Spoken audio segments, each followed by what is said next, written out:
അപ്പോൾ നമ്മൾ കരോട്ടിയിലേക്ക് പോകുന്ന വഴിയാണ് കേട്ടോ, ഈ വഴിയാണ്. അപ്പോൾ വാസ് എന്നുള്ള ഒരു ഗ്രാമത്തിലാണ് എത്തിയിരിക്കുന്നത്. ഇവിടെ ഒരു ചെറിയ ക്ഷേത്രവും ഒരു ഗ്രാമമാണ്, രാജസ്ഥാനിലെ ആദ്യത്തെ ഒരു ഗ്രാമം. അപ്പോൾ ഇവിടെ നമുക്ക് 2-3 സുഹൃത്തുക്കളെ പരിചയപ്പെടാൻ പറ്റി. അവരിവിടെ സബ്ജിയുടെ പരിപാടി നടത്തുന്ന ആൾക്കാരാണ്. भाई नमस्ते, आपका नाम क्या है जी? कल्पेश. आपका? विक्की. दूसरा और एक है, वो मेरे लिए ठंडा पानी लेने के लिए गया. ഇതാണ് അവരുടെ ബിസിനസ്. ഇതുണ്ടോ, പച്ചക്കറികളൊക്കെ വിൽക്കുന്ന ആളുകളാണ്. എല്ലാ സാധനവും ഉണ്ട് കേട്ടോ, നമ്മുടെ നാട്ടിലെ പോലെ തന്നെ. ഇത് കണ്ടോ, ആമ് കണ്ടോ, നല്ല ഒന്നാന്തരം പുളിയം മാങ്ങയുണ്ട്. പിന്നെ ഇതെല്ലാം ക്യാബേജ്, പിന്നെ ഷമാമ്, ടൊമാറ്റർ. इसका नाम क्या है जी? തിണ്ട. തിണ്ട തിണ്ട എന്ന് പറയുന്ന ഒരു സാധനമാണ് കേട്ടോ, ഇത് കറി വെക്കുന്നതാണ്.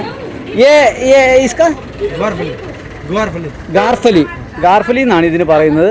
പിന്നത്തെ നമ്മുടെ നാട്ടിലെ വെണ്ടയ്ക്ക ഉണ്ട്, എല്ലാ സംഭവം ഉണ്ട് കേട്ടോ. വെള്ളരിക്ക. അപ്പോൾ ഇതാണ് ഇവരുടെ ഒരു ബിസിനസ്. ചെറിയൊരു ഗ്രാമം. പിന്നെ ഐസ് കച്ചവടമുണ്ട്. അങ്ങനെ ഈ അമ്പലത്തിൻ്റെ മുൻപിലാണ് ഇവർ ഇത് നടത്തുന്നത്. വാസ് എന്നാണ് ഈ ഗ്രാമത്തിൻ്റെ പേര്. ബഡാ ബോട്ടിൽ 10 രൂപയൊക്കെ ചോട്ടാ ബോട്ടിൽ ചെയ്യാൻ. ഇതുണ്ടോ, വലിയ വെള്ളമായിട്ട് വന്നിട്ടുണ്ട് കേട്ടോ. ഇതുണ്ടോ ഒരു വെള്ളം. ആപ്കാ നാം പോലി? അവിൻ. ഓക്കെ. അപ്പോൾ ഇവർ 3 കൂടെ നടത്തുന്ന പരിപാടികളാണ് ഇതൊക്കെ. അയാളുടെയാണ് അത്, ഇത്, പിന്നെ ഇത്. അപ്പോൾ ശരി, നമ്മുടെ യാത്ര മുന്നോട്ട്. പൊടിക്കാറ്റ് സ്റ്റാർട്ടായിട്ടുണ്ട്. കുഞ്ഞി സൈക്കിളിൻ്റെ അകത്തുണ്ട്. നല്ല പൊടിക്കാറ്റാണ് കേട്ടോ. ഇത് കണ്ടോ, മരുഭൂമിയുടെ മണൽ കണ്ടോ, പൊടിക്കാറ്റാണ് ഇനി അങ്ങോട്ട്. അപ്പോൾ ശരി, യാത്ര തുടരുകയാണ്. അപ്പോഴത്തേ നമ്മൾ ചവിട്ടി ധോൽപൂരയിൽ എത്തിയിട്ടുണ്ട് കേട്ടോ. ഇതാണ് ധോൽപൂര ഗാവ്. ചെറിയൊരു ഗാവാണ്, ഒരു ആദിവാസി മേഖലയാണ്.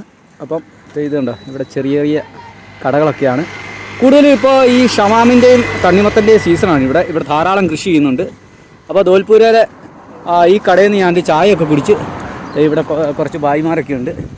അപ്പോൾ ഇവിടെ നിന്നൊരു ചായ കുടിച്ചു. ഭായിയുടെ കടയിൽ നിന്നാണ് ചായ കുടിച്ചത്. ഭായി ആപ്കാ നാം ക്യാ ഹൈ? സുരേഷ്. അപ്പോൾ ഭായിക്ക് നാട്ടിൽ ഒരു ഫ്രണ്ടൊക്കെ ഉണ്ട്, മലയാളി ഫ്രണ്ട്. അദ്ദേഹവും ഇതുപോലെ യാത്ര ചെയ്ത് പോയപ്പോഴത്തേനും ഇവിടെ കയറിയതാണ്. അപ്പോൾ അദ്ദേഹത്തിൻ്റെ കടയിൽ നിന്ന് ഒരു ചായയൊക്കെ ചായ കുടിച്ചപ്പോഴേക്കും അദ്ദേഹം പൈസയൊന്നും വാങ്ങിയില്ല. അദ്ദേഹം പറഞ്ഞു, അത് കുഴപ്പമില്ലെന്ന് പറഞ്ഞു. അപ്പോൾ ഇതാണ് ഗുജറാത്തിലെ പോലെ തന്നെ രാജസ്ഥാനിലും ബഹുത് പ്യാരാ ലോഗ് ഹെ. ഓക്കെ, ശുക്രിയ ജി, താങ്ക് യു. അപ്പോൾ നമ്മുടെ കുഞ്ഞ് ഇവിടെ കിടന്നുറങ്ങുന്നുണ്ട് കേട്ടോ. കിടന്നുറങ്ങുന്നു. അവൾ പതിയെ മുട്ടയൊക്കെ കഴിച്ചിട്ട് വെള്ളമൊക്കെ കുടിച്ച് കിടന്നുറങ്ങുകയാണ്. ഈ പെണ്ണെ കിടന്നുറങ്ങുകയാണ്. വെള്ളം കുടിച്ചോ? ഇല്ലേ? അതെന്നാ വെള്ളം കുടിക്കാത്ത? മതിയോ? ആയിക്കോട്ടെ. അപ്പം നമ്മൾ കരോട്ടിയിലെത്തിയിട്ടുണ്ട്. ഇവിടുന്ന് നമ്മൾ ആ വഴിയാണ് വന്നത്.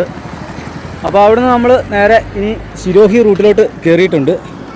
അപ്പോൾ സിരോഹി റൂട്ടിലോട്ട് ഇനി എനിക്ക് പോകേണ്ടത് 50 കിലോമീറ്ററാണ്. അപ്പോൾ നാളെ സിരോഹിയിലെത്താമെന്നാണ് വിചാരിക്കുന്നത്. സിരോഹി ആടുകളുടെ ഒരു കേന്ദ്രമാണ്. സിരോഹിയിൽ നിന്നാണ് ഈ ബ്രൗൺ കളറിലുള്ള സിരോഹി ആടുകൾ ഉണ്ടാകുന്നത്. അവിടെ നിന്നാണ് ഈ നമ്മുടെ സിരോഹി ആടുകൾ മുഴുവൻ നമ്മുടെ നാട്ടിലേക്ക് വരുന്നത്. ഇതൊരു ചെറിയ ടൗണാണ് കേട്ടോ, ചെറിയ ടൗണാണ്. ധാരാളം വർക്ക്ഷോപ്പുകളുണ്ട്, ട്രാക്ടറിൻ്റെ ഷോപ്പുകളുണ്ട്. ഞാൻ വന്ന വഴിയിലായിരുന്നു അതെല്ലാം. അപ്പോൾ ശരി, ഞാനും കുഞ്ഞിയും കൂടി സിരോഹിയിലേക്ക് സൈക്കിൾ ചവിട്ടുകയാണ്. നമ്മൾ കരോട്ടിയിൽ നിന്ന് കുറച്ച് ദൂരം ഇങ്ങ് പോകുന്നു കേട്ടോ. അപ്പോൾ ഹൈവേയിലൂടെയാണ് ഞാൻ പോകുന്നത്. ഹൈവേ 68ആണിത്. അപ്പോൾ ധാരാളം വലിയ വാഹനങ്ങളൊക്കെ വരുന്ന സ്ഥലമാണ്. അപ്പോൾ ഇച്ചിരി സൂക്ഷിച്ച് വേണം പോകാൻ. അപ്പോൾ തന്നെ നമുക്ക് നമ്മുടെ മുന്നിൽ കാണാൻ പറ്റുന്നത് ആ മൗണ്ട് ആബു മലനിരകളുടെ ബാക്കി പത്രമാണ്. ഈ സൈഡിലൂടെ കാണുന്നതെല്ലാം മൗണ്ട് ആബു മലനിരകളാണ്. അപ്പം നമ്മുടെ യാത്ര പതിയെ മൗണ്ട് ആബു മലനിരകളുടെ സമീപത്തുകൂടി സിരോഹി ലക്ഷ്യമാക്കി പൊയ്ക്കൊണ്ടിരിക്കുകയാണ്. ഇനിയിപ്പോൾ 1 കിലോമീറ്റർ കഴിഞ്ഞാൽ ഒരു ടോൾ പ്ലാസ വരുന്നുണ്ട്. അത് കഴിഞ്ഞ് ഒരു 30 കിലോമീറ്റർ കൂടെ പോകാൻ പറ്റുമെന്നാണ് വിചാരിക്കുന്നത്. ഇപ്പോൾ 4 മണിയായി, നല്ല ചൂടുണ്ട്, അതോടൊപ്പം തന്നെ കാറ്റുമുണ്ട്. അപ്പോഴത്തേ നമ്മൾ ഈ ടോൾ പ്ലാസയുടെ അടുത്തേക്ക് എത്തിയിട്ടുണ്ട്. അപ്പോഴത്തേ ഇവിടെ ജ്യൂസ് പാർലറും അവിടെ ചായ ഷോപ്പും ഉണ്ട്. അപ്പോൾ ഞാനിതൊന്ന് ക്രോസ് ചെയ്ത് പോയപ്പോഴത്തേനും അവിടുത്തെ ചായ ഷോപ്പിലെ പയ്യൻ എന്നെ വിളിച്ചു നിർത്തിയിട്ട് പറഞ്ഞു, ജ്യൂസ് കുടിച്ചിട്ട് പോയാൽ മതി എന്ന് പറഞ്ഞു. അവരെല്ലാം ഫ്രണ്ട്സാണ്. അപ്പോൾ അവരിവിടെ ഉണ്ട്. ഇവരാണത്. भाई आपका नाम बोलिए। चेतन है सर मेरा नाम। चेतन. അപ്പോൾ ചേതനാണ് എന്നെ വിളിച്ചു നിർത്തിയത്. ചേതൻ ബുലാക്കെ മേരെ കോ രുക്കാ ദിയ. बाद में इसका दुकान है ये गन्ना का। हेलो, गन्ना का ये जूस बना रहे। और आपका नाम बोलिए जी? महेंद्र कुमार। महेंद्र कुमार। आपका? मनोज। हाँ, ചേതൻ. दो ചേതൻ है, दोनों ചേതൻ है. आपका नाम? സുരേഷ്. അപ്പോൾ ഇവര് നമ്മളെ വിളിച്ചു നിർത്തിയത് കൊണ്ടാണ് നമുക്കിപ്പോൾ ഇവരെ പരിചയപ്പെടാൻ പറ്റിയത്. പിന്നെ അവർ ജ്യൂസ് കൊണ്ടുവന്ന് വന്നു. അത് കഴിഞ്ഞ് ചേതൻ വന്ന് ചായയായിട്ട് വന്നു. ഞാൻ പറഞ്ഞു വേണ്ട, ജ്യൂസ് കുടിച്ച്. അപ്പോൾ ശരി, ഇവരെ കണ്ടതിൽ വലിയ സന്തോഷം. Okay, thank you. ശുക്രിയ ജി. ഓക്കെ, ധന്യവാദ്. അപ്പോഴത്തേ നമ്മൾ ശിരോഹിക്കുള്ള റോഡിൽ പൊയ്ക്കൊണ്ടിരിക്കുകയാണ്. വലിയ മലനിരകളാണ് നമ്മുടെ മുമ്പിൽ കാണാൻ പറ്റുന്നത്. അതോടൊപ്പം തന്നെ ഇവിടെയെല്ലാം ആവണക്കിൻ്റെ കൃഷിയാണ് കേട്ടോ. അപ്പോഴത്തേ രാവിലെ മനോജ് സാറിൻ്റെ വീട്ടിൽ നിന്ന് തന്ന ഫുഡ് നമ്മൾ കഴിക്കാൻ വേണ്ടി എടുത്തു വച്ചിരിക്കുകയാണ്. അപ്പോഴത്തേ നമ്മുടെ നാടൻ രീതിയിലുള്ള പാവയ്ക്കായുണ്ട്, പിന്നെ ബീൻസ് കറിയുണ്ട്, പിന്നെ തോരൻ, ഇത് സാമ്പാറുണ്ട്, പിന്നെ അതെ ചപ്പാത്തി കൂട്ടി ഞാൻ കഴിക്കാൻ പോവുകയാണ്. അതോടൊപ്പം തന്നെ ഇനി ചോറും പുളിശ്ശേരി അച്ചാറൊക്കെ ഇരിപ്പുണ്ട് കേട്ടോ. അത് നമുക്ക് വൈകിട്ട് കഴിക്കാമെന്ന് വെച്ചു. ആദ്യം ഞാൻ ഓർത്തത് കേടായി പോകുമെന്നാണ് വിചാരിച്ചത്, കാരണം ചൂടാണ്. പക്ഷേ കേടായിട്ടില്ല കേട്ടോ, എല്ലാം ഫ്രഷായിട്ട് തന്നെ ഇരിപ്പുണ്ട്. അപ്പോൾ നമ്മൾ ഇത് കഴിക്കാൻ പോവാണ്. കഴിച്ചിട്ട് ഇനി ബാക്കി ചവിട്ടാനാണ് വിചാരിക്കുന്നത്. ഇനിയൊരു 32 കിലോമീറ്ററാണ് ശിരോഹിക്കുള്ളത്. ഇന്ന് മാക്സിമം ഒരു 10 കിലോമീറ്റർ കൂടെ ചവിട്ടിയിട്ട് എവിടെയെങ്കിലും നിൽക്കാമെന്നാണ് വിചാരിക്കുന്നത്. മൊത്തം 60 കിലോമീറ്റർ ആയിരുന്നു സാറിൻ്റെ ഫാമിൽ നിന്നും ഇങ്ങോട്ടേക്കുള്ള ദൂരം. അപ്പോൾ ഫ്ലാറ്റ് റോഡായതുകൊണ്ടും വലിയ തിരക്കില്ലാത്തതുകൊണ്ടും നമുക്ക് സുഖമായിട്ട് ചവിട്ടിപ്പോരാൻ പറ്റി. ഇതൊരു ക്ഷേത്രമാണ്. ക്ഷേത്രത്തിൻ്റെ മുമ്പ് ഉണ്ടായിരുന്ന ആ ഒരു സ്ഥലമാണ്, താമസിച്ചിരുന്ന സ്ഥലമാണ്. ഇവിടെ ഈ ഇതൊക്കെ ഹോമകുണ്ടമൊക്കെ നിർമ്മിച്ചിരുന്ന സ്ഥലമാണ്. ഇതെല്ലാം പൊളിച്ചു മാറ്റിയതാണ്. ഇതിൻ്റെ ഉള്ളിലോട്ട് ഇപ്പം മാറ്റിയിരിക്കുകയാണ്. അപ്പോൾ അതുകൊണ്ട് ഞാൻ ഇവിടെ ഇരുന്ന് ഈ ഭക്ഷണം കഴിക്കാമെന്ന് വെച്ചു. അപ്പോൾ ശരി, ഭക്ഷണം കഴിച്ച് കഴിഞ്ഞ് നമുക്ക് യാത്ര തുടരാം. മനോഹരമായൊരു മലനിരയുടെ അടിയിലാണ് നമ്മൾ.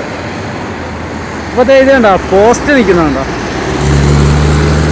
നിരനിരയായിട്ട് പോസ്റ്റുകൾ നിൽക്കുന്നുണ്ടോ? നല്ല രസമില്ലേ? ഇത് 11 kV ലൈനാണ് കേട്ടോ. മുകളിൽ 11 kV ലൈനും താഴെ സാധാരണ ലൈനുമാണ് പോകുന്നത്. അപ്പോൾ എത്ര മനോഹരമാണെന്ന് നോക്കിയാൽ അത് ഡിസൈൻ ചെയ്തിരിക്കുന്നത്.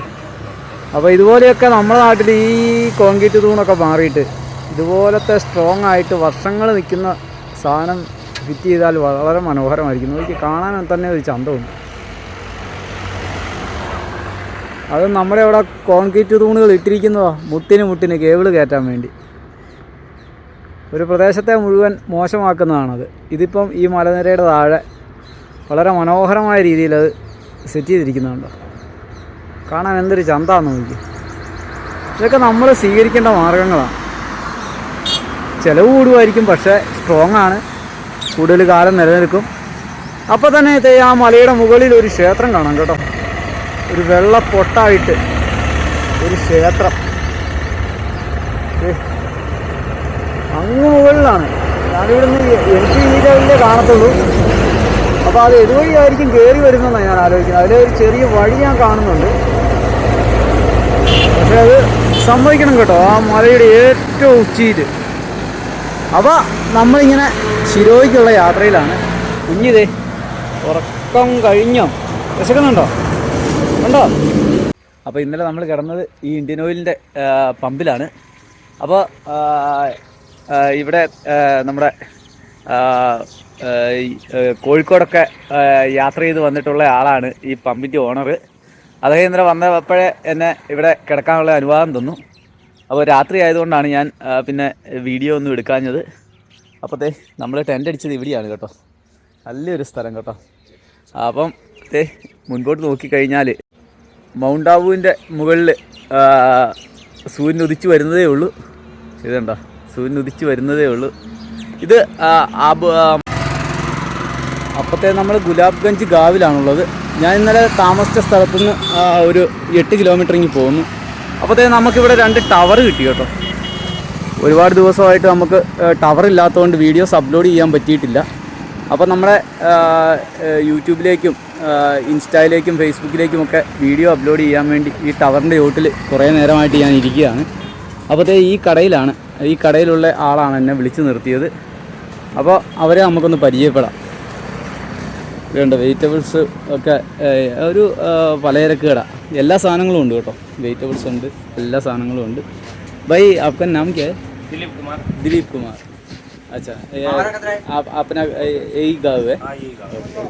आपका नाम? जयरूप सुथार. ओके.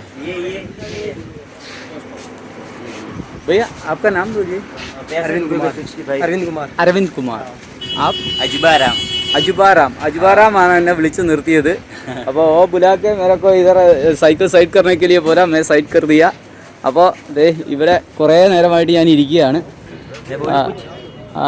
ഇപ്പോൾ ഈ ഗുലാബ് അതായത് റോസപ്പൂവിൻ്റെ ഗ്രാമം എന്നാണ് അറിയപ്പെടുന്നത്. അത്രയ്ക്ക് മനസ്സിന് നന്മയുള്ള ആളുകളാണ് കേട്ടോ ഇവിടെയുള്ളവർ, കുറേ പേരുണ്ടായിരുന്നു. അപ്പോൾ അതെ ഇതാണ് ഈ ഗ്രാമം. ഇതിൻ്റെ ഉള്ളിലേക്കാണ് ഗ്രാമം, ഈ സൈഡിലോട്ടുമാണ് ഗ്രാമം. അപ്പോൾ ആ ഗ്രാമത്തിൻ്റെ സെൻറ്ററിലുള്ള ഒരു ടൗൺ ഏരിയയാണ്. അതുകൊണ്ട് നമ്മൾ രാജസ്ഥാനി ഡ്രസ്സ് ധരിച്ച് പോകുന്ന ആളുകളെ കാണാൻ പറ്റുന്നുണ്ട്. ഒരുപാട് പേരുണ്ട് കേട്ടോ. ആ മരത്തണലിലൊക്കെ ഒരുപാട് പേര് ഇരിപ്പുണ്ട്. അപ്പോൾ അതെ നമ്മൾ ഇവിടുന്ന് പതിയെ യാത്ര പോവുകയാണ്.